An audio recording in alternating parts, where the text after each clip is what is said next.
Hello there, and welcome to this reading of Pride and Prejudice to help you get down to sleep.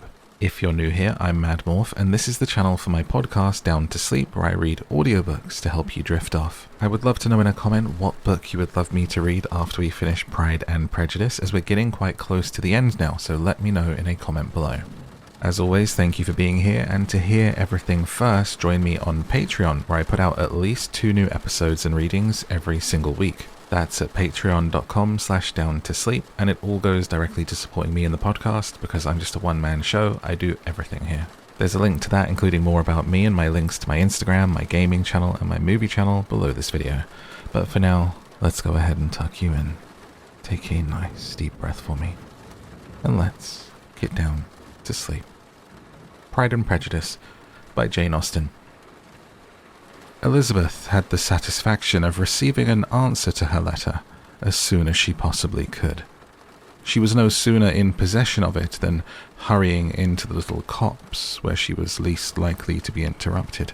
She sat down on one of the benches and prepared to be happy, for the length of the letter convinced her that it did not contain a denial.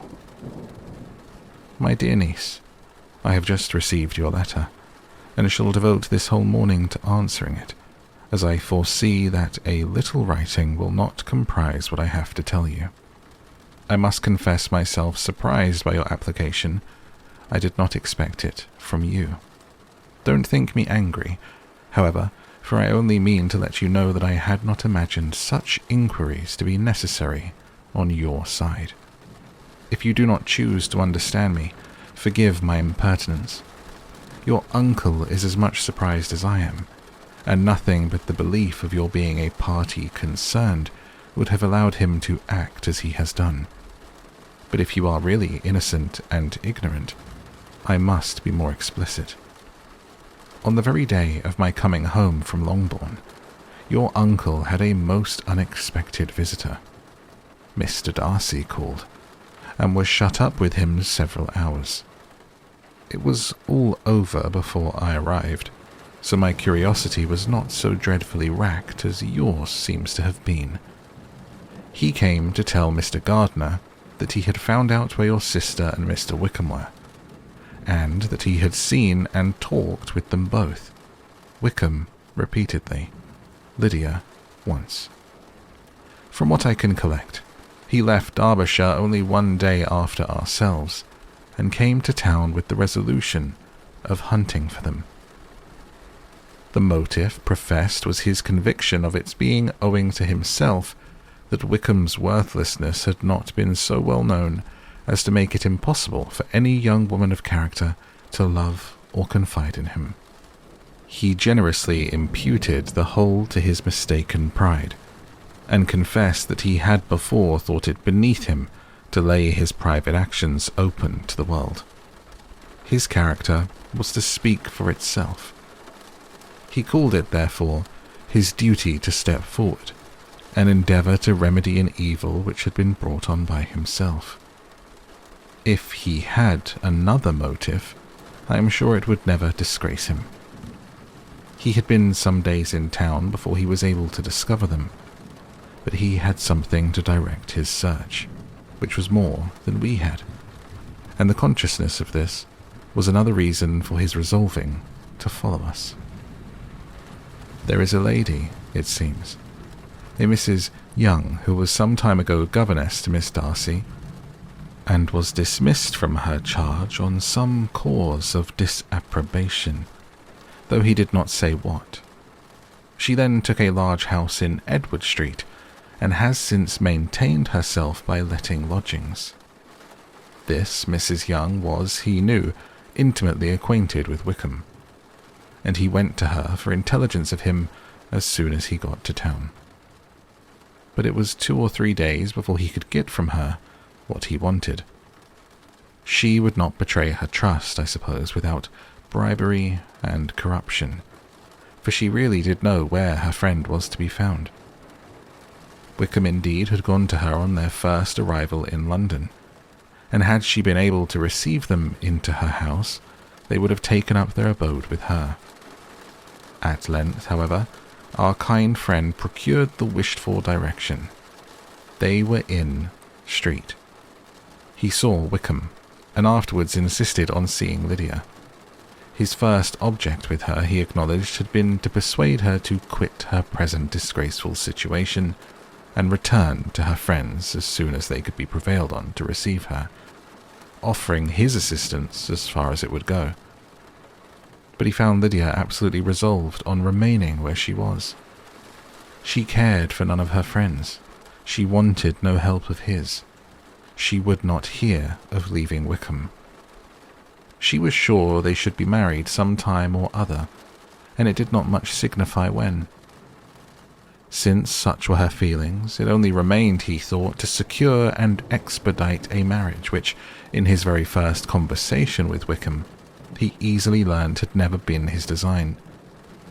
He confessed himself obliged to leave the regiment on account of some debts of honour, which were very pressing, and scrupled not to lay all the ill consequences of Lydia's flight on her own folly alone. He meant to resign his commission immediately, and as to his future situation he could conjecture very little about it. He must go somewhere, but he did not know where, and he knew he should have nothing to live on. Mr. Darcy asked him why he had not married your sister at once. Though Mr. Bennet was not imagined to be very rich, he would have been able to do something for him, and his situation must have been benefited by marriage. But he found in reply to this question that Wickham still cherished the hope of more effectually making his fortune by marriage in some other country. Under such circumstances, however, he was not likely to be proof against the temptation of immediate relief. They met several times, for there was much to be discussed. Wickham, of course, wanted more than he could get, but at length was reduced to be reasonable.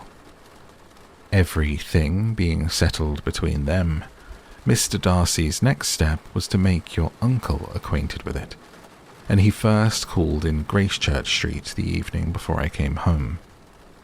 But Mr. Gardiner could not be seen, and Mr. Darcy found on a further inquiry that your father was still with him, but would quit town the next morning. He did not judge your father to be a person whom he could so properly consult as your uncle, and therefore readily postponed seeing him till after the departure of the former. He did not leave his name. Until the next day it was only known that a gentleman had called on business. On Saturday he came again. Your father was gone, your uncle at home, and as I said before, they had a great deal of talk together. They met again on Sunday, and then I saw him too. It was not all settled before Monday. As soon as it was, the express was sent off to Longbourn, but our visitor was very obstinate. I fancy, Lizzie, that obstinacy is the real defect of his character after all. He has been accused of many faults at different times, but this is the true one. Nothing was to be done that he did not do himself, though I am sure, and I do not speak it to be thanked, therefore say nothing about it, your uncle would most readily have settled the whole. They battled it together for a long time, which was more than either the gentleman or lady concerned in it deserved. But at last your uncle was forced to yield, and instead of being allowed to be of use to his niece, was forced to put up with only having the probable credit of it, which went sorely against the grain. And I really believe your letter this morning gave him great pleasure, because it required an explanation that would rob him of his borrowed feathers, and give the praise where it was due. But Lizzie, this must go no farther than yourself or Jane at the most. You know pretty well, I suppose, what has been done for the young people. His debts are to be paid, amounting, I believe, to be considerably more than £1,000. Another 1,000 in addition to her own settled upon her, and his commission purchased. The reason why all this was to be done by him alone was such as I have given above. It was owing to him, to his reserve and want of proper consideration, that Wickham's character had been so misunderstood, and consequently that he had been received and noticed as he was. Perhaps there was some truth in this, though I doubt whether his reserve or anybody's reserve can be answerable for the event. But in spite of all this fine talking, my dear Lizzie, you may rest perfectly assured that your uncle would never have yielded if we had not given him credit for another interest in the affair. When all this was resolved on, he returned again to his friends who were staying at Pemberley, but it was agreed that he should be in London once more when the wedding took place, and all money matters were then to receive the last finish. I believe I have now told you everything. It is a relation which you tell me is to give you great surprise. I hope at least it will not afford you any displeasure. Lydia came to us, and Wickham had constant admission to the house. He was exactly what he had been when I knew him in Hertfordshire, but I would not tell you how little I was satisfied with her behaviour while she stayed with us. If I had not perceived by Jane's letter last Wednesday that her conduct on coming home was exactly of a piece with it, and therefore what I now tell you can give you no fresh pain. I talked to her repeatedly in the most serious manner, representing to her all the wickedness of what she had done and all the unhappiness she had brought on her family. If she heard me, it was by good luck, for I am sure she did not listen.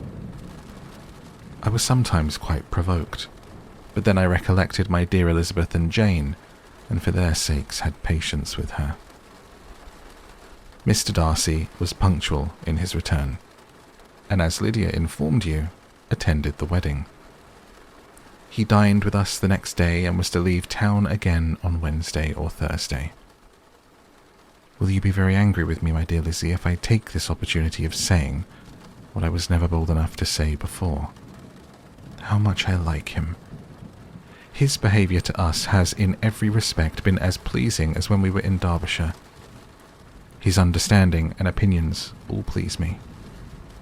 He wants nothing but a little more liveliness, and that, if he marry prudently, his wife may teach him.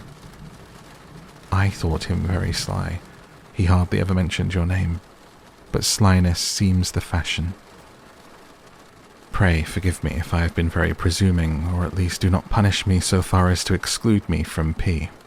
I shall never be quite happy till I have been all round the park. A low phaeton with a nice little pair of ponies would be the very thing. But I must write no more. The children have been wanting me this half hour. Yours very sincerely, M. Gardiner. The contents of this letter threw Elizabeth into a flutter of spirits, in which it was difficult to determine whether pleasure or pain bore the greatest share. The vague and unsettled suspicions which uncertainty had produced of what Mr. Darcy might have been doing to forward her sister's match, which she had feared to encourage as an exertion of goodness too great to be probable, and at the same time dreaded to be just, from the pain of obligation, were proved beyond their greatest extent to be true. He had followed them purposely to town. He had taken on himself all the trouble and mortification attendant on such a research, in which supplication had been necessary to a woman whom he must abominate and despise, and where he was reduced to frequently meet reason with, persuade, and finally bribe the man whom he always most wished to avoid, and whose very name it was punishment to him to pronounce. He had done all this for a girl whom he could neither regard nor esteem. Her heart did whisper that he had done it for her, but it was a hope shortly checked by other considerations, and she soon felt that even her vanity was insufficient when required to depend on his affection for her, for a woman who had already refused him, as able to overcome a sentiment so natural as abhorrence against a relationship with Wickham. Brother-in-law of Wickham. Every kind of pride must revolt from the connection. He had, to be sure, done much. She was ashamed to think how much. but he had given a reason for his interference, which asked no extraordinary stretch of belief. It was reasonable that he should feel he had been wrong. He had liberality, and he had the means of exercising it. And though she would not place herself as his principal inducement, she could perhaps believe that remaining partiality for her might assist his endeavours in a cause where her peace of mind must be materially concerned. It was painful, exceedingly painful, to know that they were under obligations to a person who could never receive a return. They owed the restoration of Lydia, her character, everything, to him. Oh, how heartily did she grieve over every ungracious sensation she had ever encouraged, every saucy speech she had ever directed towards him. For herself she was humbled, but she was proud of him. Proud that in a cause of compassion and honour he had been able to get the better of himself. She read over her aunt's commendation of him again and again. It was hardly enough, but it pleased her. She was even sensible of some pleasure, though mixed with regret, on finding how steadfastly both she and her uncle had persuaded that affection and confidence subsisted between Mr. Darcy and herself.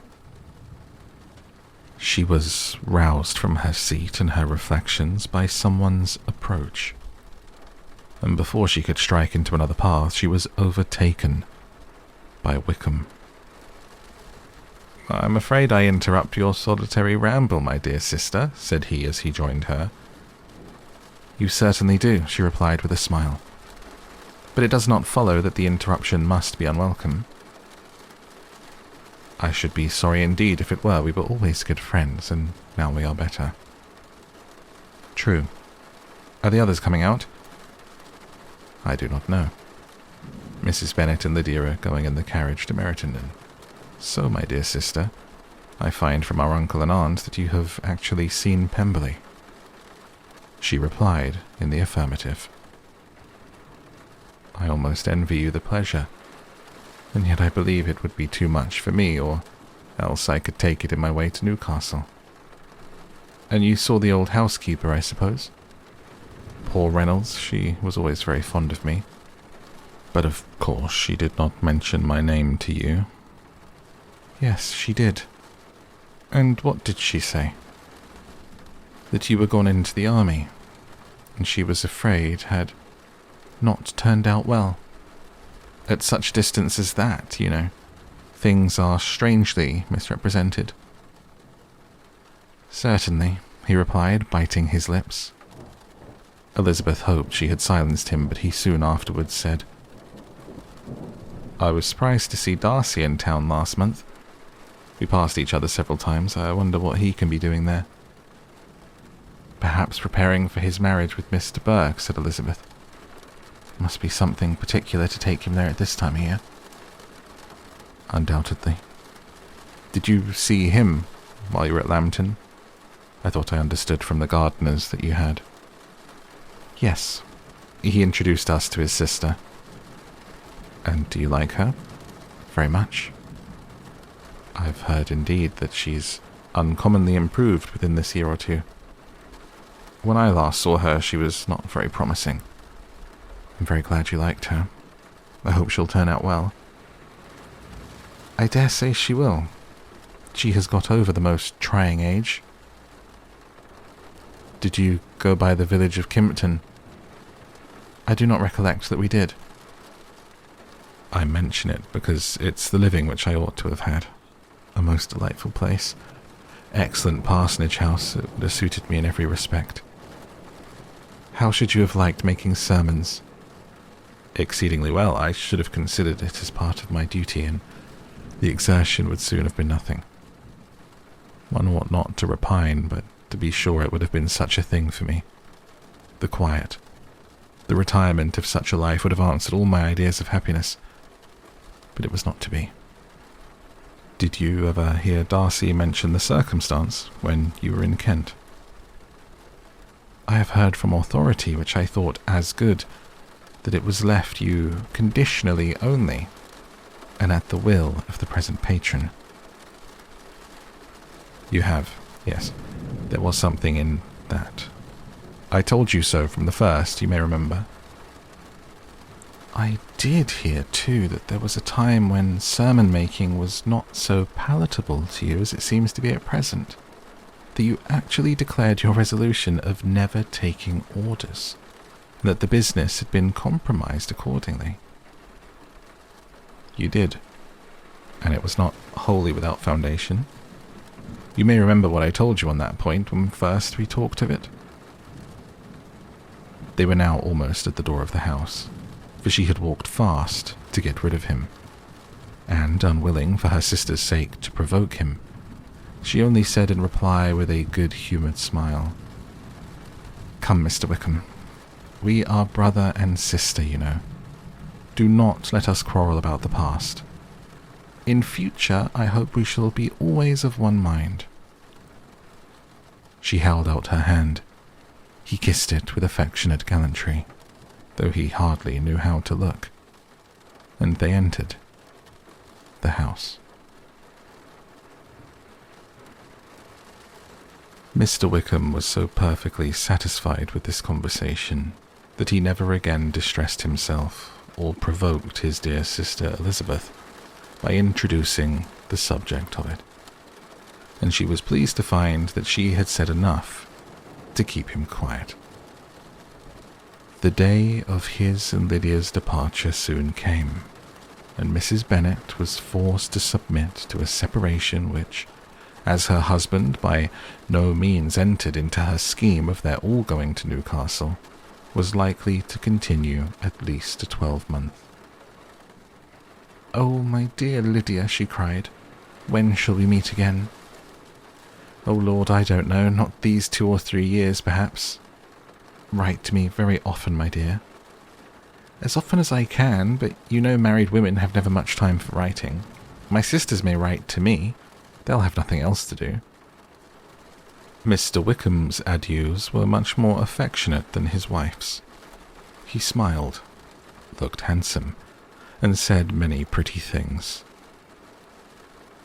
"He is as fine a fellow," said Mr. Bennet as soon as they were out of the house, "as ever I saw. He simpers and smirks, and makes love to us all. I am prodigiously proud of him. I defy even Sir William Lucas himself to produce a more valuable son-in-law." The loss of her daughter made Mrs. Bennet very dull for several days. "I often think," said she, "that there's nothing so bad as parting with one's friends. One seems so forlorn without them." "This is the consequence, you see, madam, of marrying a daughter," said Elizabeth. "It must make you better satisfied that your other 4 are single." "It is no such thing. Lydia does not leave me because she's married, but only because her husband's regiment happened to be so far off. If that had been nearer, she would not have gone so soon." But the spiritless condition which this event threw her into was shortly relieved, and her mind opened again to the agitation of hope by an article of news which then began to be in circulation. The housekeeper at Netherfield had received orders to prepare for the arrival of her master, who was coming down in a day or 2, to shoot there for several weeks. Mrs. Bennet was quite in the fidgets. She looked at Jane, and smiled, and shook her head by turns. "Well, well, and so Mr. Bingley is coming down, sister," for Mrs. Phillips first brought her the news. "Well, so much the better, not that I care about it, though. He's nothing to us, you know, and I'm sure I never want to see him again. But however, he is very welcome to come to Netherfield if he likes it. And who knows what may happen, but that's nothing to us. You know, sister, we agreed long ago never to mention a word about it, and so it is quite certain he's coming."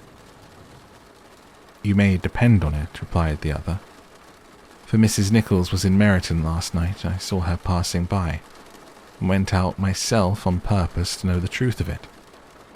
And she told me that it was certain true.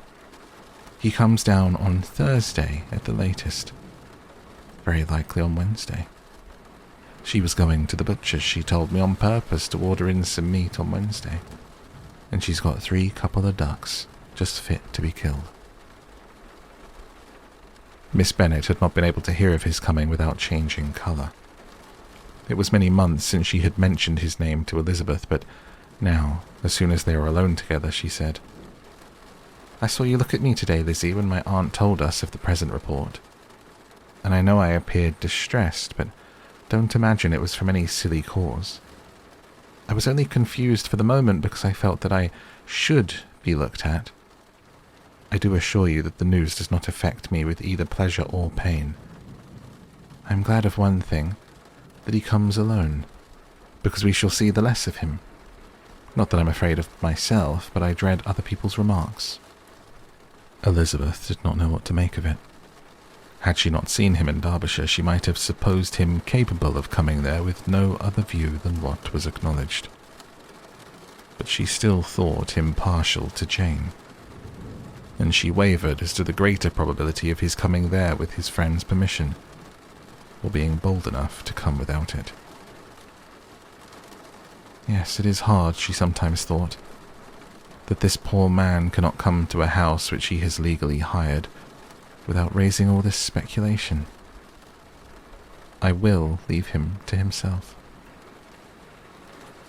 In spite of what her sister declared and really believed to be her feelings in the expectation of his arrival, Elizabeth could easily perceive that her spirits were affected by it.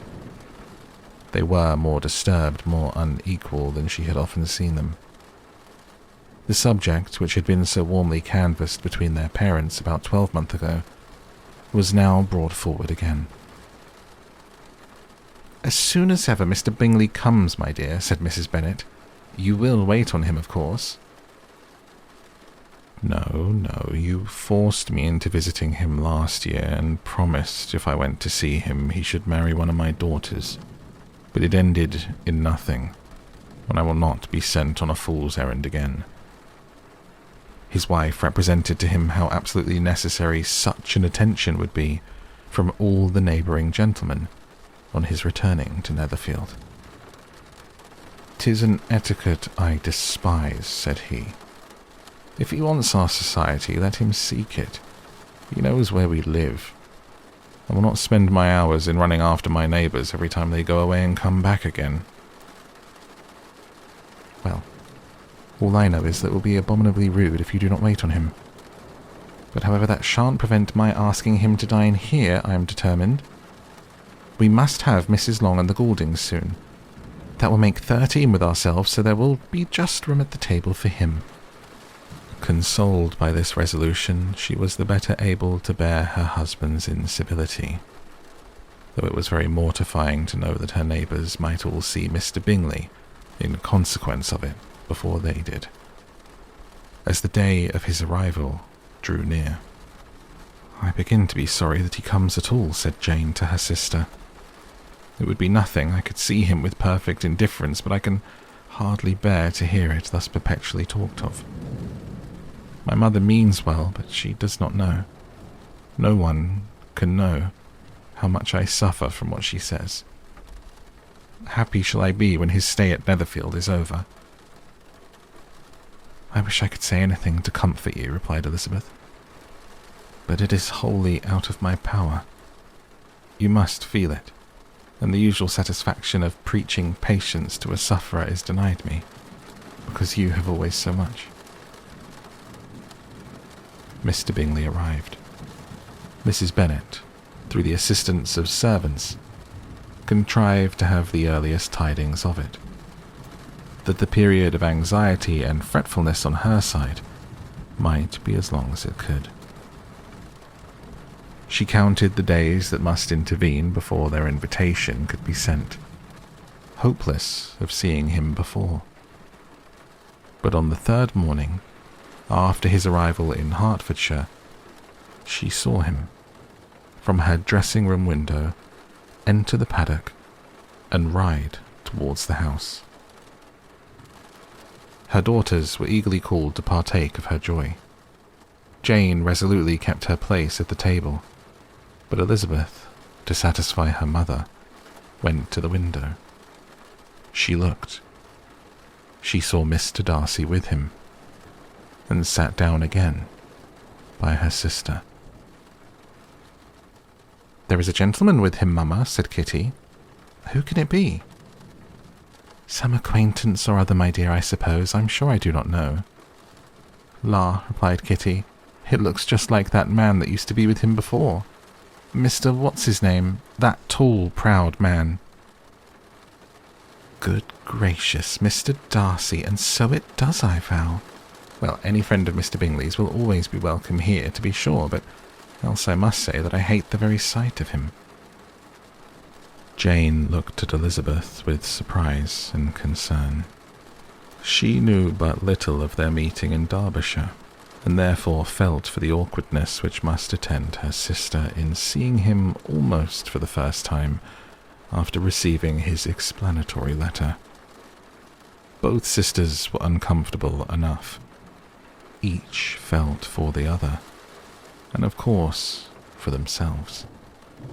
And their mother talked on of her dislike of Mr. Darcy, and her resolution to be civil to him only as Mr. Bingley's friend, without being heard by either of them.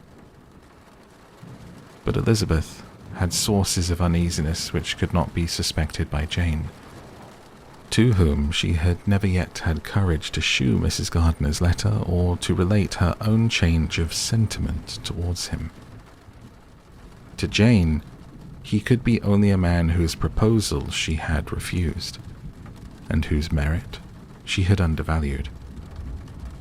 But to her own, more extensive information, he was the person to whom the whole family were indebted for the first of benefits, and whom she regarded herself with an interest, if not quite so tender, at least as reasonable and just as what Jane felt for Bingley. Her astonishment at his coming to Netherfield, to Longbourn, and voluntarily seeking her again, was almost equal to what she had known on first witnessing his altered behaviour in Derbyshire. The colour, which had been driven from her face, returned for half a minute with an additional glow, and a smile of delight added lustre to her eyes. She thought for that space of time that his affection and wishes must still be unshaken, but she would not be secure. "Let me first see how he behaves," said she. "It will then be early enough for expectation." She sat intently at work, striving to be composed, and without daring to lift up her eyes, till anxious curiosity carried them to the face of her sister as the servant was approaching the door. Jane looked a little paler than usual, but more sedate than Elizabeth had expected.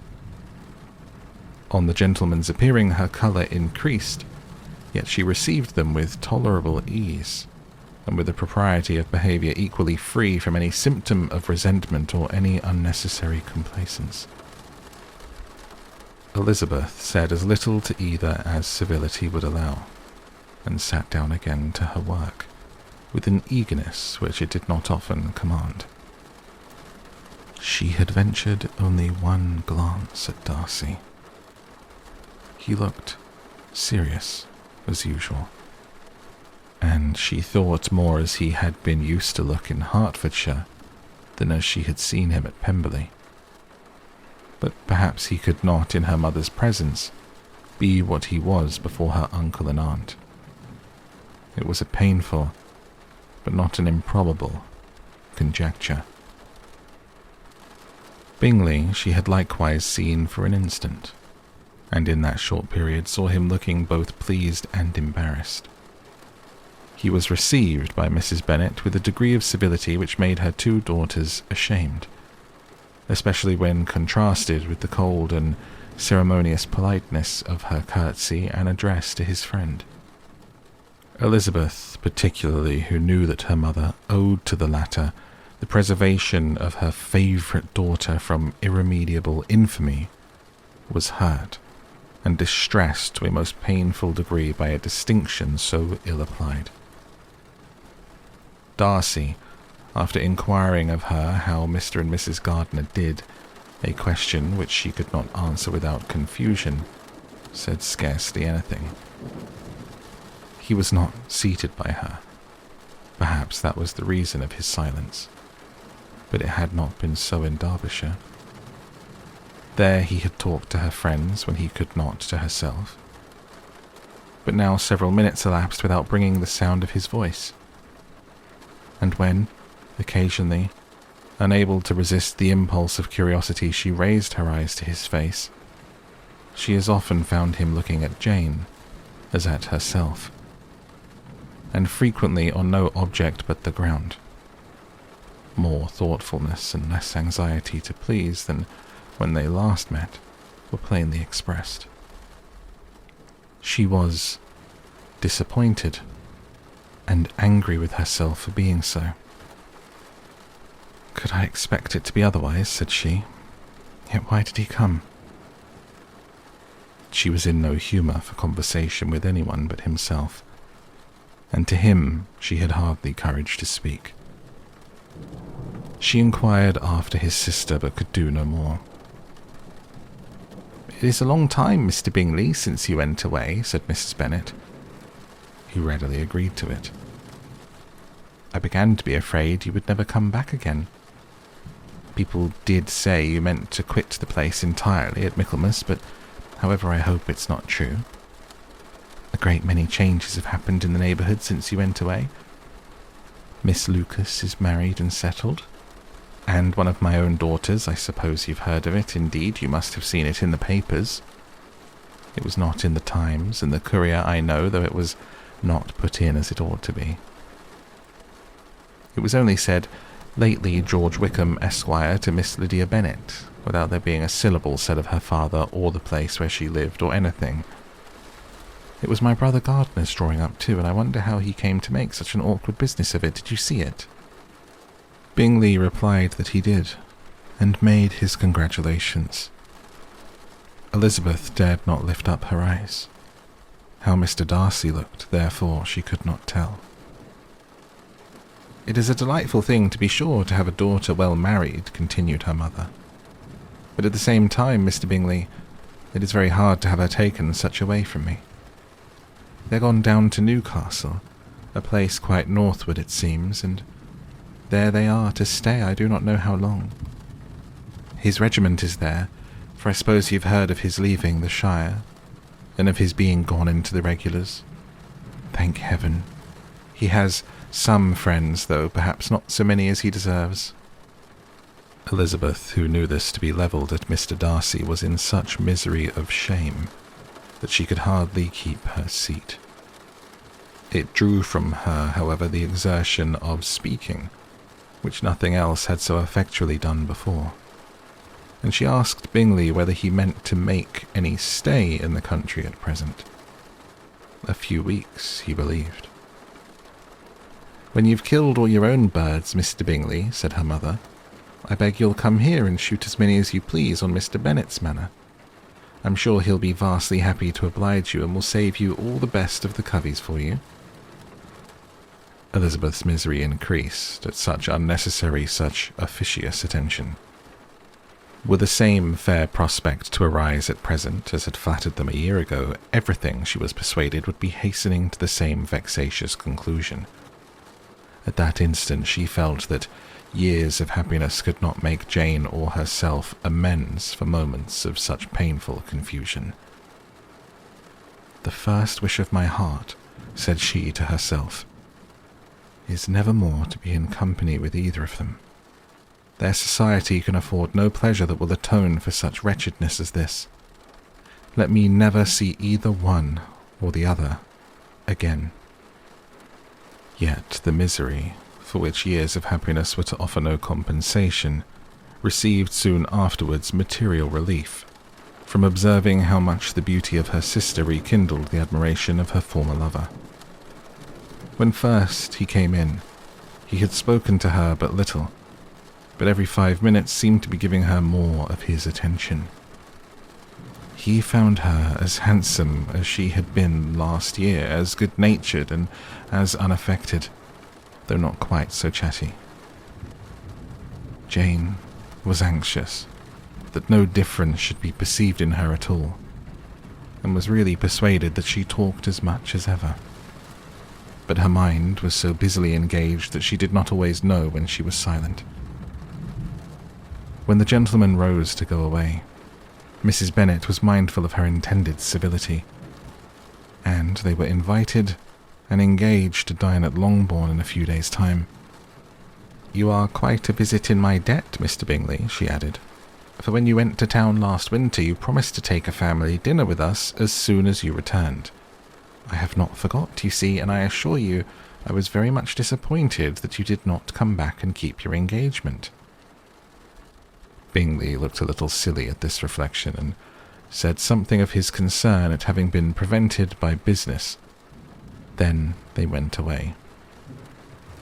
Mrs. Bennet had been strongly inclined to ask them to stay and dine there that day, but though she always kept a very good table, she did not think anything less than 2 courses could be good enough for a man on whom she had such anxious designs, or satisfy the appetite and pride of one who had 10,000 a year. As soon as they were gone, Elizabeth walked out to recover her spirits, or in other words, to dwell without interruption on those subjects that must deaden them more. Mr. Darcy's behaviour astonished and vexed her. "Why, if he came only to be silent, grave, and indifferent," said she, "did he come at all?" She could settle it in no way that gave her pleasure. He could be still amiable, still pleasing to my uncle and aunt when he was in town, and why not to me? If he fears me, why come hither? If he no longer cares for me, why silent? Teasing, teasing man, I will think no more about him.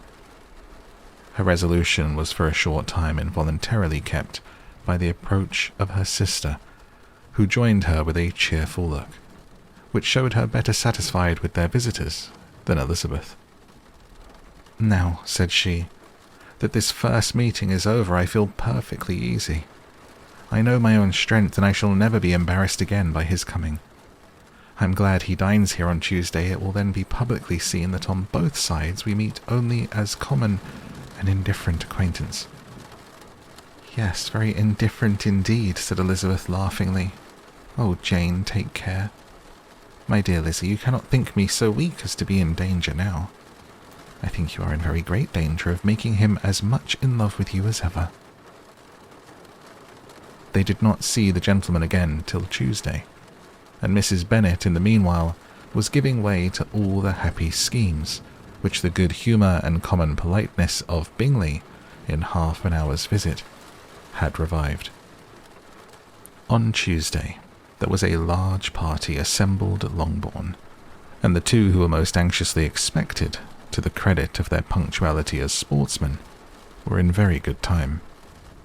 When they repaired to the dining-room, Elizabeth eagerly watched to see whether Bingley would take the place which, in all their former parties, had belonged to him by her sister. Her prudent mother, occupied by the same ideas, forbore to invite him to sit by herself. On entering the room, he seemed to hesitate, but Jane happened to look round and happened to smile. It was decided. He placed himself by her. Elizabeth, with a triumphant sensation, looked towards his friend. He bore it with noble indifference, and she would have imagined that Bingley had received his sanction to be happy, had she not seen his eyes likewise turned towards Mr. Darcy, with an expression of half-laughing alarm. His behaviour to her sister was such during dinner-time as showed an admiration of her, which, though more guarded than formerly, persuaded Elizabeth that if left wholly to himself, Jane's happiness, and his own, would be speedily secured. Though she dared not depend upon the consequence, she yet received pleasure from observing his behaviour. It gave her all the animation that her spirits could boast, for she was in no cheerful humour. Mr. Darcy was almost as far from her as the table could divide them. He was on one side of her mother. She knew how little such a situation would give pleasure to either, or make either appear to advantage.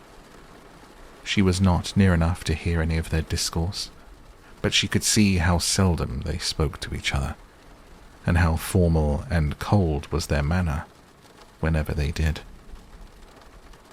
Her mother's ungraciousness made the sense of what they owed him more painful to Elizabeth's mind, and she would at times have given anything to be privileged to tell him that his kindness was neither unknown nor unfelt by the whole of the family. She was in hopes that the evening would afford some opportunity of bringing them together, that the whole of the visit would not pass away without enabling them to enter into something more of a conversation than the mere ceremonious salutation attending his entrance. Anxious and uneasy, the period which passed in the drawing-room before the gentlemen came was wearisome and dull to a degree that almost made her uncivil. She looked forward to their entrance as the point on which all her chance of pleasure for the evening must depend. "If he does not come to me, then," said she, "I shall give him up forever." The gentleman came, and she thought he looked as if he would have answered her hopes. But alas, the ladies had crowded round the table, where Miss Bennet was making tea, and Elizabeth pouring out the coffee in so close a confederacy that there was not a single vacancy near her which would admit of a chair. And on the gentleman's approaching, one of the girls moved closer to her than ever, and said in a whisper, "The men shan't come and part us. I'm determined. We want none of them, do we?" Darcy had walked away to another part of the room. She followed him with her eyes, envied everyone to whom he spoke, had scarcely patience enough to help anybody to coffee, and then was enraged against herself for being so silly. A man who was once refused, how could I ever be foolish enough to expect a renewal of his love? Is there one among the sex who would not protest against such a weakness as a second proposal to the same woman? There is no indignity so abhorrent to their feelings. She was a little revived, however, by his bringing back his coffee cup himself, and she seized the opportunity of saying, "Is your sister at Pemberley still?" "Yes, she will remain there till Christmas." "And quite alone? Have all her friends left her?" "Mrs. Ainsley is with her. The others have gone on to Scarborough these 3 weeks." She could think of nothing more to say, but if he wished to converse with her, he might have better success. He stood by her, however, for some minutes in silence, and at last, on the young lady's whispering to Elizabeth again, he walked away. When the tea things were removed, and the card tables placed, all the ladies rose, and Elizabeth was then hoping to be soon joined by him, when all her views were overthrown by seeing him fall a victim to her mother's rapacity for whist players, and in a few moments after seated with the rest of the party. She now lost every expectation of pleasure. They were confined for the evening at different tables, and she had nothing to hope, but that his eyes were so often turned towards her side of the room as to make him play as unsuccessfully as herself. Mrs. Bennet had designed to keep the 2 Netherfield gentlemen to supper, but their carriage was unluckily ordered before any of the others, and she had no opportunity of detaining them. "Well, girls," said she, as soon as they were left to themselves, What say you to the day? I think everything has passed off uncommonly well, I assure you. The dinner was as well dressed as any I ever saw. The venison was roasted to a turn, and everybody said they never saw so fat a haunch. The soup was 50 times better than what we had at the Lucases last week, and even Mr. Darcy acknowledged that the partridges were remarkably well done. I suppose he has 2 or 3 French cooks at least. And my dear Jane, I never saw you look in greater beauty.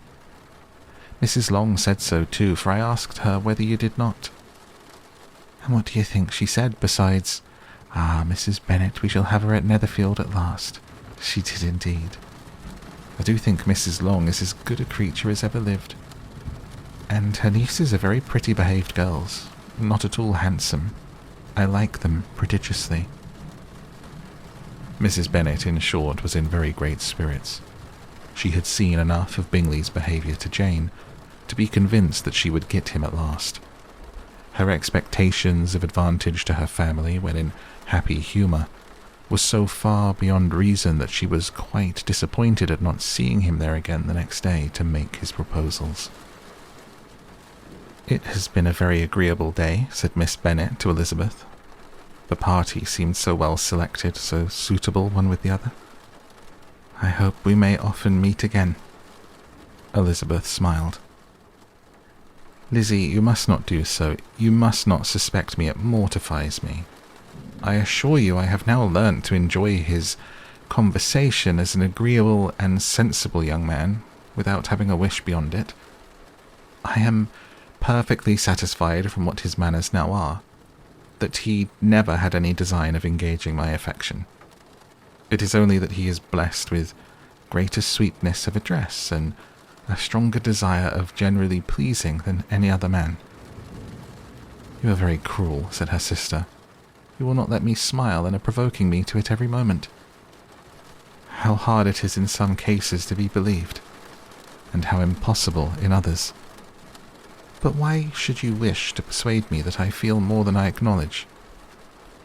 That is a question which I hardly know how to answer. We all love to instruct, though we can teach only what is not worth knowing. Forgive me, and if you persist in indifference, do not make me your confidant."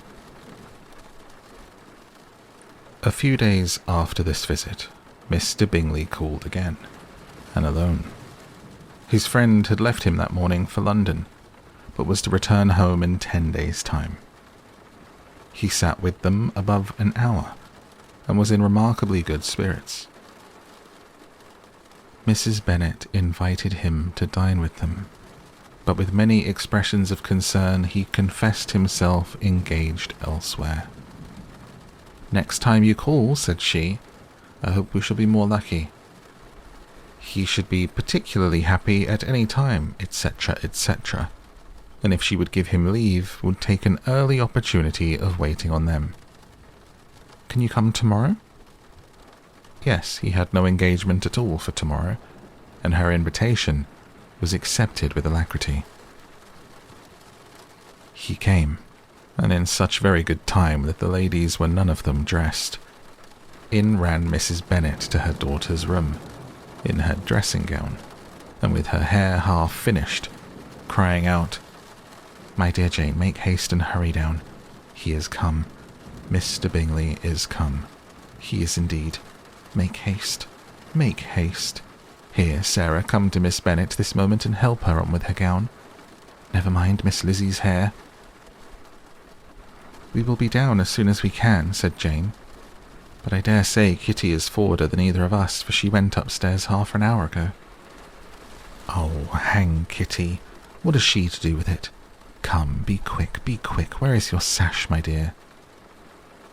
But when her mother was gone, Jane would not be prevailed on to go down without one of her sisters. The same anxiety to get them by themselves was visible again in the evening. After tea, Mr. Bennet retired to the library, as was his custom, and Mary went upstairs to her instrument. 2 obstacles of the 5 being thus removed, Mrs. Bennet sat looking and winking at Elizabeth and Catherine for a considerable time, without making any impression on them. Elizabeth would not observe her. When at last Kitty did, she very innocently said, "What's the matter, Mama? What do you keep winking at me for? What am I to do?" "Nothing, child, nothing. I did not wink at you."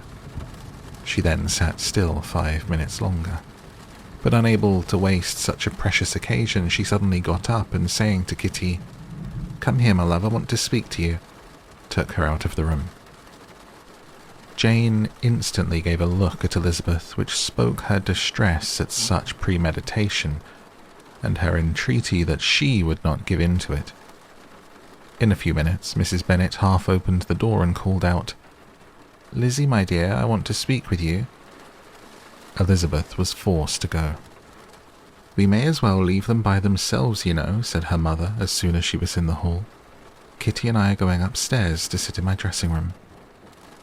Elizabeth made no attempt to reason with her mother, but remained quietly in the hall till she and Kitty were out of sight, then returned into the drawing room. Mrs. Bennet's schemes for this day were ineffectual. Bingley was everything that was charming, except the professed lover of her daughter. His ease and cheerfulness rendered him a most agreeable addition to their evening party, and he bore with the ill-judged officiousness of the mother and heard all her silly remarks with a forbearance and command of countenance particularly grateful to the daughter. He scarcely needed an invitation to stay supper, and before he went away, an engagement was formed, chiefly through his own and Mrs. Bennet's means, for his coming next morning to shoot with her husband. After this day, Jane said no more of her indifference.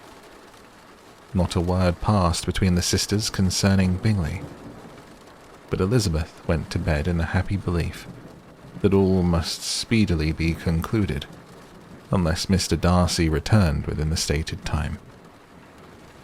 Seriously, however, she felt tolerably persuaded that all this must have taken place with that gentleman's concurrence. Bingley was punctual to his appointment, and he and Mr. Bennet spent the morning together, as had been agreed on. The latter was much more agreeable than his companion expected. There was nothing of presumption or folly in Bingley that could provoke his ridicule, or disgust him into silence, and he was more communicative and less eccentric than the other had ever seen him.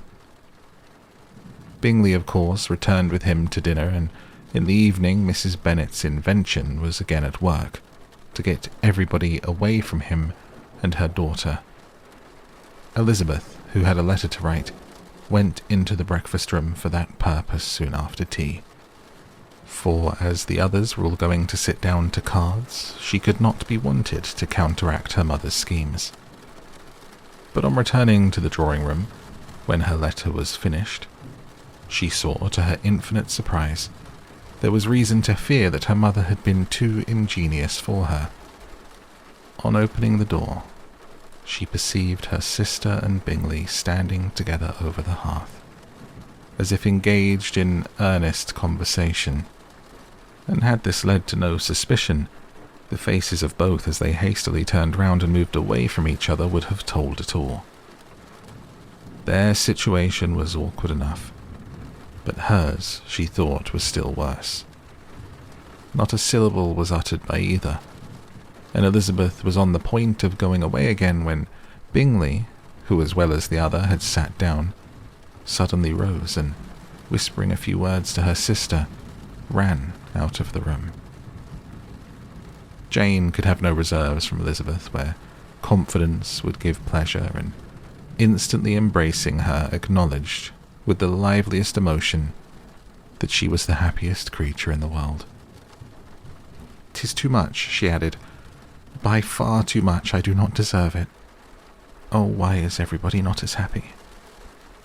Elizabeth's congratulations were given with a sincerity, a warmth, a delight, which words could not poorly express.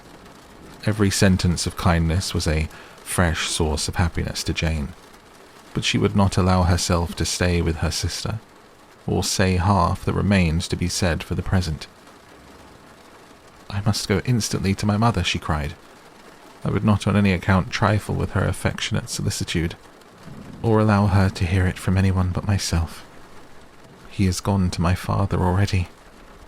Oh, Lizzie, to know that what I have to relate will give such pleasure to all my dear family. How shall I bear so much happiness?" She then hastened away to her mother, who had purposely broken up the card party and was sitting upstairs with Kitty. Elizabeth, who was left by herself, now smiled at the rapidity and ease with which an affair was finally settled, that had given them so many previous months of suspense and vexation. "And this," said she, "is the end of all his friend's anxious circumspection, of all his sister's falsehood and contrivance. The happiest, wisest, most reasonable end." In a few minutes she was joined by Bingley, whose conference with her father had been short and to the purpose. "Where is your sister?" said he hastily as he opened the door. "With my mother upstairs. She'll be down in a moment, I dare say." He then shut the door, and coming up to her, claimed the good wishes and affection of a sister. Elizabeth honestly and heartily expressed her delight in the prospect of their relationship. They shook hands with great cordiality, and then, till her sister came down, she had to listen to all he had to say of his own happiness and of Jane's perfections. And in spite of his being a lover, Elizabeth really believed all his expectations of felicity to be rationally founded, because they had for basis the excellent understanding and super-excellent disposition of Jane, and a general similarity of feeling and taste between her and himself. It was an evening of no common delight to them all. The satisfaction of Miss Bennet's mind gave a glow of such sweet animation to her face as made her look handsomer than ever. Kitty simpered and smiled and hoped her turn was coming soon. Mrs. Bennet could not give her consent or speak her approbation in terms warm enough to satisfy her feelings, though she talked to Bingley of nothing else for half an hour. And when Mrs. Bennet joined them at supper, his voice and manner plainly showed how really happy he was. Not a word, however, passed his lips in allusion to it, till their visitor took his leave for the night. But as soon as he was gone, he turned to his daughter and said, "Jane, I congratulate you. You will be a very happy woman." Jane went to him instantly, kissed him, and thanked him for his goodness. "You are a good girl," he replied. "I have great pleasure in thinking you will be so happily settled. I have not a doubt of your doing very well together. Your tempers are by no means unlike. You are each of you so complying that nothing will ever be resolved on, so easy that every servant will cheat you, and so generous that you will always exceed your income. I hope not so. Imprudence or thoughtlessness in money matters would be unpardonable in me." "Exceed their income, my dear Mr. Bennet," cried his wife. "What are you talking of? Why, he has 4,000 or 5,000 a year, and very likely more." Then addressing her daughter, "Oh, my dear, dear Jane, I'm so happy. I'm sure I shan't get a wink of sleep all night. I knew how it would be. I always said it must be so at last. I was sure you could not be so beautiful for nothing. I remember, as soon as ever I saw him, when he first came into Hertfordshire last year, I thought how likely it was that you should come together. Oh, he's the handsomest young man that ever was seen." Wickham, Lydia, were all forgotten. Jane was beyond competition her favourite child. At that moment she cared for no other. Her younger sisters soon began to make interest with her for objects of happiness which she might in future be able to dispense. Mary petitioned for the use of the library at Netherfield, and Kitty begged very hard for a few balls there every winter.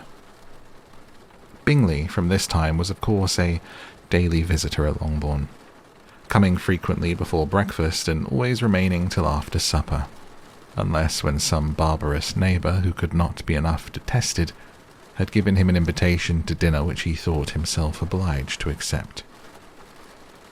Elizabeth had now but little time for conversation with her sister, for while he was present, Jane had no attention to bestow on anyone else.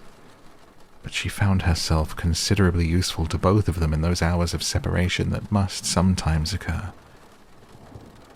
In the absence of Jane, he always attached himself to Elizabeth, for the pleasure of talking to her, and when Bingley was gone, Jane constantly sought the same means of relief. "He has made me so happy," said she one evening, "by telling me that he was totally ignorant of my being in town last spring. I had not believed it possible." "I suspected as much," replied Elizabeth. "But how did he account for it?" "It must have been his sister's doing. They were certainly no friends to his acquaintance with me, which I cannot wonder at, since he might have chosen so much more advantageously in many respects. But when they see, as I trust they will, that their brother is happy with me, they will learn to be contented, and we shall be on good terms again, though we can never be what we once were to each other." "That is the most unforgiving speech," said Elizabeth, "that I ever heard you utter. Good girl, it would vex me indeed to see you again the dupe of Miss Bingley's pretended regard. Would you believe it, Lizzie, that when he went to town last November he really loved me, and nothing but a persuasion of my being indifferent would have prevented his coming down again? He made a little mistake, to be sure, but it is to the credit of his modesty." This naturally introduced a panegyric from Jane on his diffidence, and the little value he put on his own good qualities. Elizabeth was pleased to find he had not betrayed the interference of his friend, for though Jane had the most generous and forgiving heart in the world, she knew it was a circumstance which must prejudice her against him. "I am certainly the most fortunate creature that ever existed," cried Jane. "Oh, Lizzie, why am I thus singled from my family and blessed above them all? If I could but see you as happy, if there were but such another man for you. If you were to give me 40 such men, I never could be so happy as you. Till I have your disposition, your goodness, I never can have your happiness. No, let me shift for myself, and perhaps, if I have very good luck, I may meet with another Mr. Collins in time." The situation of affairs in the Longbourn family could not be long a secret. Mrs. Bennet was privileged to whisper it to Mrs. Phillips, and she ventured without any permission to do the same by all her neighbours in Meryton. The Bennets were speedily pronounced to be the luckiest family in the world, though only a few weeks before, when Lydia had first run away, they had been generally proved to be marked out for misfortune. One morning, about a week after Bingley's engagement with Jane had been formed, as he and the females of the family were sitting together in the dining-room, their attention was suddenly drawn to the window by the sound of a carriage, and they perceived a chaise and 4 driving up the lawn. It was too early in the morning for visitors, and besides, the equipage did not answer to that of any of their neighbours. The horses were post, and neither the carriage nor the livery of the servant who preceded it were familiar to them. As it was certain, however, that somebody was coming, Bingley instantly prevailed on Miss Bennet to avoid the confinement of such an intrusion, and walk away with him into the shrubbery.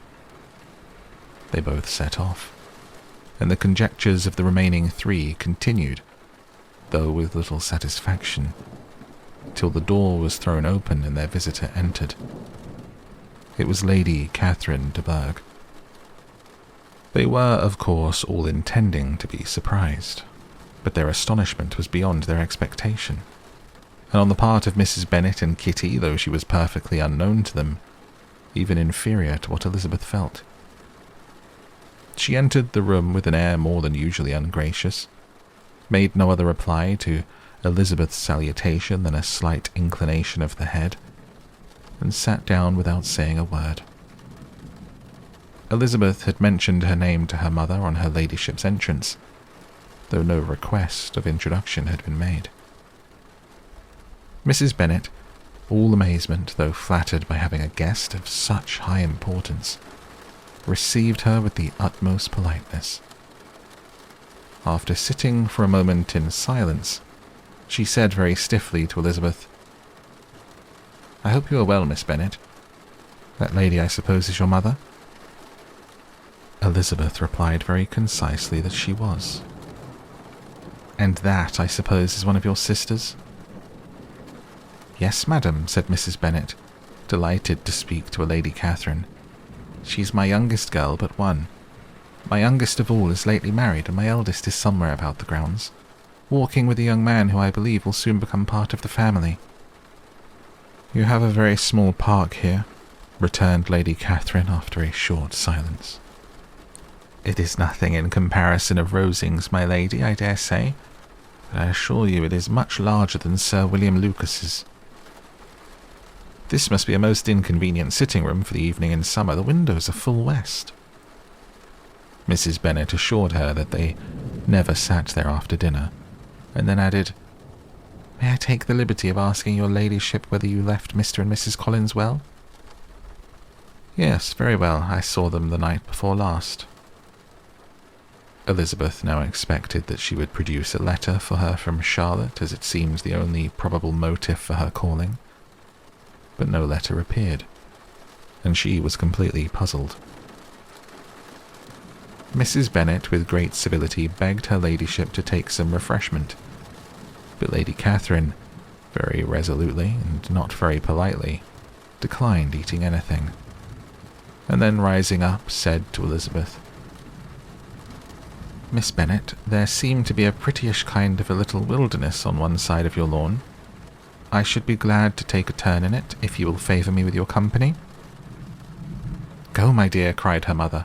"Show her ladyship about the different walks. I think she'll be pleased with the hermitage."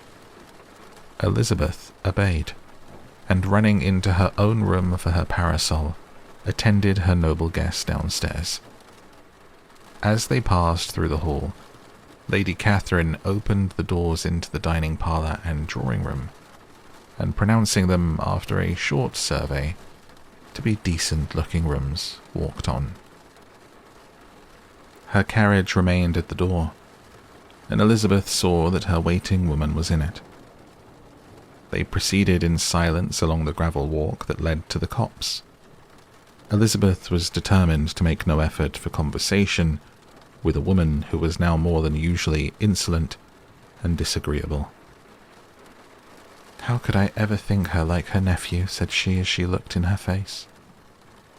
As soon as they entered the copse, Lady Catherine began in the following manner. "You can be at no loss, Miss Bennet, to understand the reason of my journey hither. Your own heart, your own conscience must tell you why I come." Elizabeth looked with unaffected astonishment. "Indeed you are mistaken, madam. I have not been at all able to account for the honour of seeing you here." "Miss Bennet," replied her ladyship in an angry tone, "you ought to know that I am not to be trifled with. But however insincere you may choose to be, you shall not find me so. My character has ever been celebrated for its sincerity and frankness, and in a cause of such a moment as this, I shall certainly not depart from it. A report of a most alarming nature reached me 2 days ago. I was told that not only your sister was on the point of being most advantageously married, but that you, that Miss Elizabeth Bennet, would, in all likelihood, be soon afterward united to my nephew, my own nephew, Mr. Darcy. Though I know it must be a scandalous falsehood, though I would not injure him so much as to suppose the truth of it possible, I instantly resolved on setting off for this place, that I might make my sentiments known to you." "If you believed it impossible to be true," said Elizabeth, colouring with astonishment and disdain, "I wonder you took the trouble of coming so far. What could your ladyship propose by it? At once to insist upon having such a report universally contradicted." "Your coming to Longbourn to see me and my family," said Elizabeth coolly, "will be rather a confirmation of it, if indeed such a report is in existence." "If? Do you then pretend to be ignorant of it? Has it not been industriously circulated by yourselves? Do you not know that such a report is spread abroad?" "I never heard that it was." "And can you likewise declare that there is no foundation for it?" "I do not pretend to possess equal frankness with your ladyship. You may ask questions which I shall not choose to answer." "This is not to be borne, Miss Bennet. I insist on being satisfied. Has my nephew made you an offer of marriage?"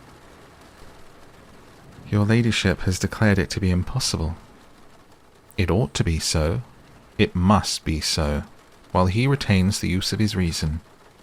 But your arts and allurements may in a moment of infatuation have made him forget what he owes to himself and to all his family. You may have drawn him in." "If I have, I shall be the last person to confess it." "Miss Bennet, do you know who I am? I have not been accustomed to such language as this. I am almost the nearest relation he has in the world, and am entitled to know all his dearest concerns. But you are not entitled to know mine, nor will such behaviour as this ever induce me to be explicit. Let me be rightly understood.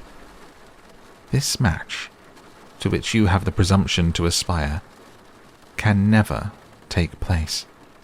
No, never. Mr. Darcy is engaged to my daughter. Now what have you to say?"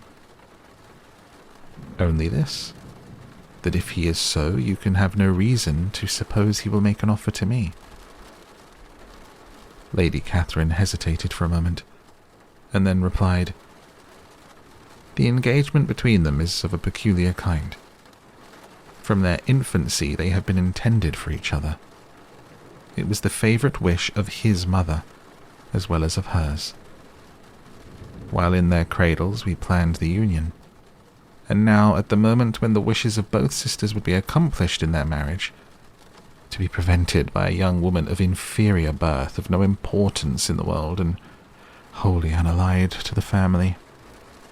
Do you pay no regard to the wishes of his friends, to his tacit engagement with Mr. Berg? Are you lost to every feeling of propriety and delicacy? Have you not heard me say that from his earliest hours he was destined for his cousin?"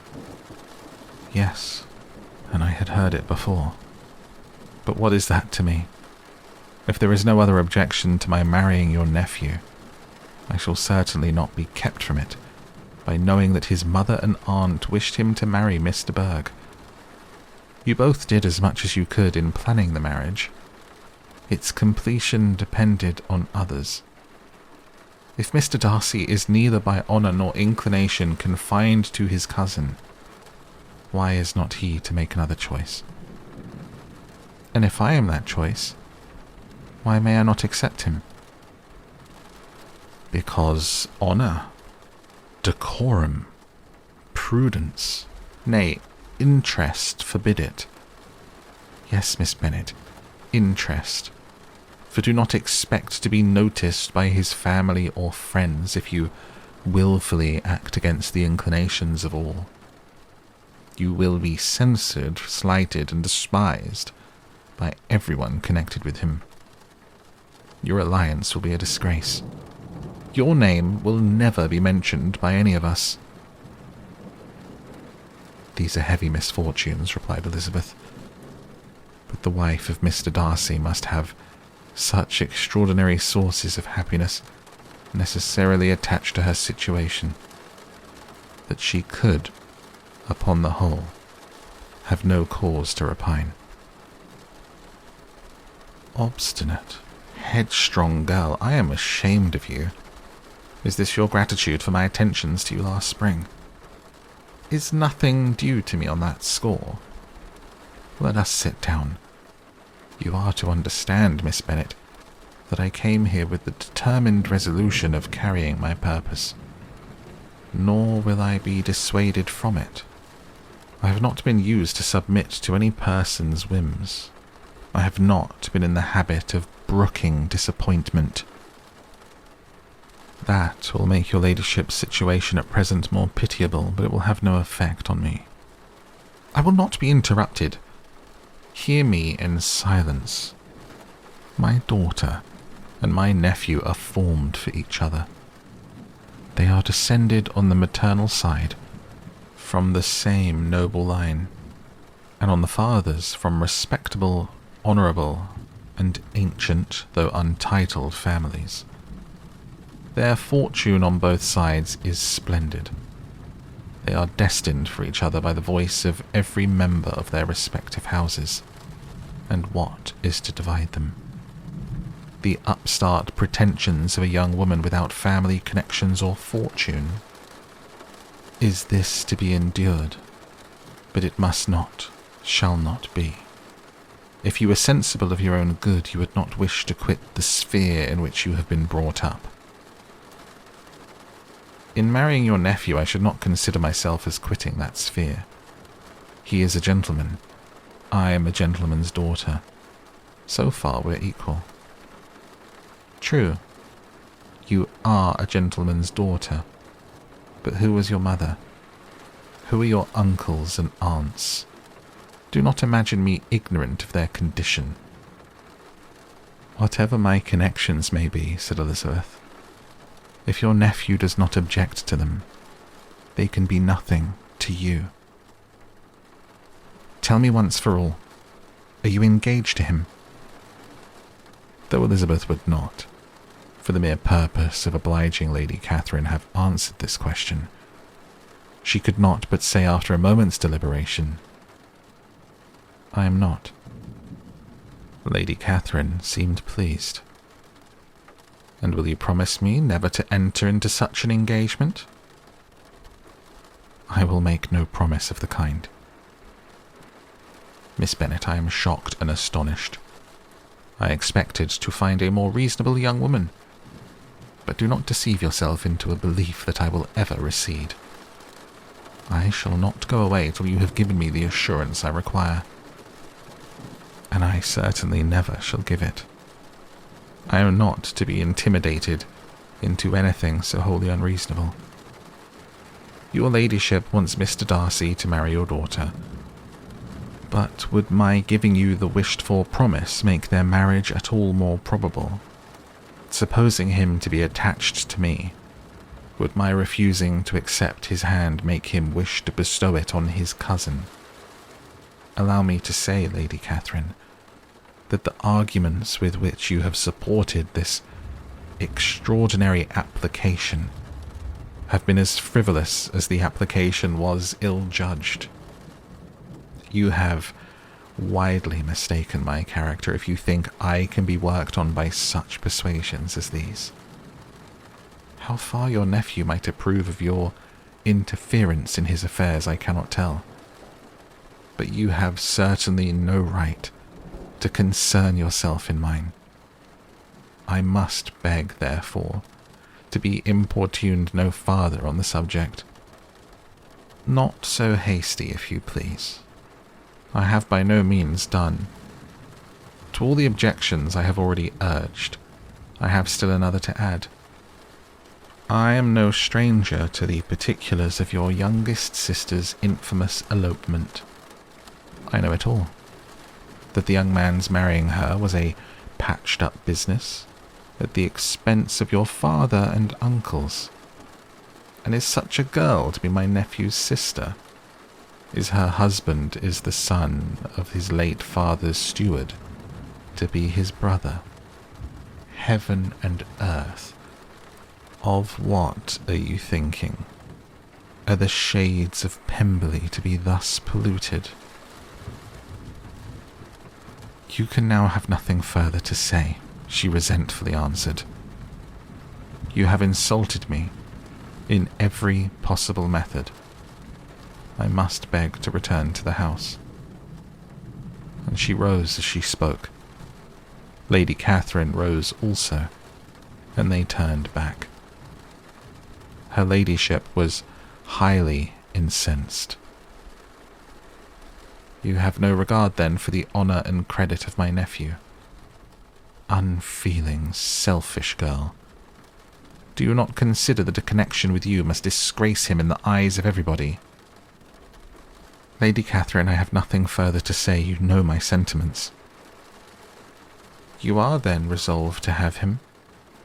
"I have said no such thing. I am only resolved to act in that manner which will, in my own opinion, constitute my happiness, without reference to you or to any person so wholly unconnected with me." "It is well. You refuse, then, to oblige me.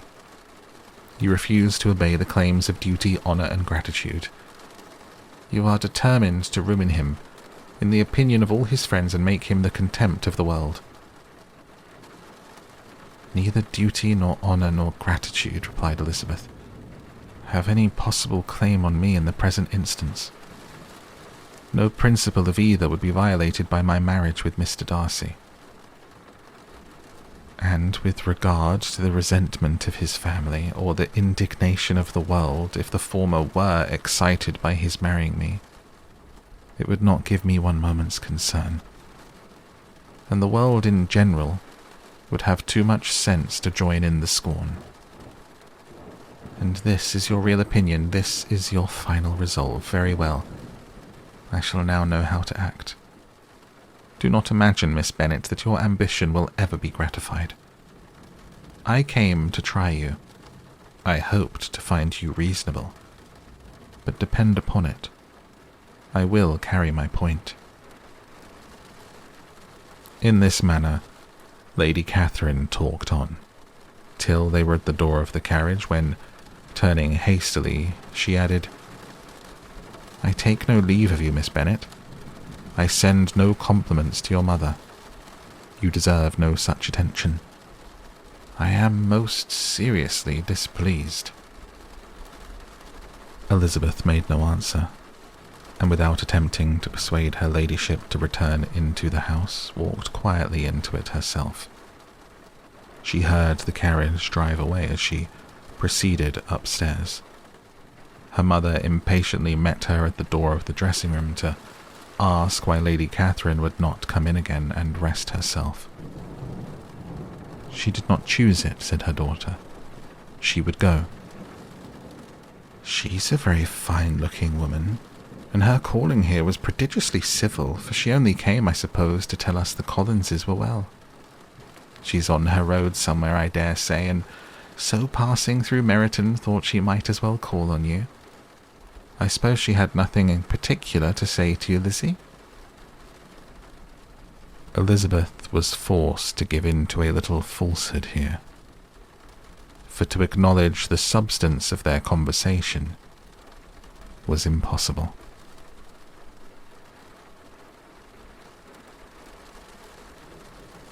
And that is where we close the book tonight on this episode of Down to Sleep, as that is the end of the chapter. Thank you for joining me. I hope you enjoyed this one. This book is getting better and better. I love that we're now getting into the kind of more romantic side of things, with how Elizabeth is looking at Darcy, how she's responding to the way that he's acting, how things with Bingley and Jane have played out, and now finally getting married. And now Lady Catherine herself sticking her oar in and trying to scare Elizabeth off. And it feels like it's been a little while since we saw Elizabeth's spirit, if you know what I mean. The book opened, and then we had some really nice chapters showing Lizzie as this kind of rebel for these times, almost, with her personality, her brightness not to be dimmed by the kind of pomp and ceremony, the rules and everything else that come from her family, and even those considering themselves above the station of her family. And it was really nice to see her stand up to Lady Catherine in this chapter. To me, Elizabeth is this kind of, for her time, very rebellious, free-spirited character, and it paints this picture of the romance with Darcy being so forbidden. And it is such a forbidden romance, so forbidden to the point that they themselves have forbidden it until the letter which she turned him down upon. And still, as we head towards the end of the book, not much has happened between them for a very, very long time. So we wait to see where it goes next. It honestly reminds me of Asian television, like Korean dramas and Korean reality TV, where in comparison to Western, American, British television, where people just kiss very quickly or be intimate with each other very quickly, it seems in those shows and in classic literature, it took a little bit longer for people to get to boiling point. Very, very slow burn compared to modern stuff, which I quite like. And I'm looking forward to seeing how the rest of it plays out. Thank you so much for joining me. Until next time, good night.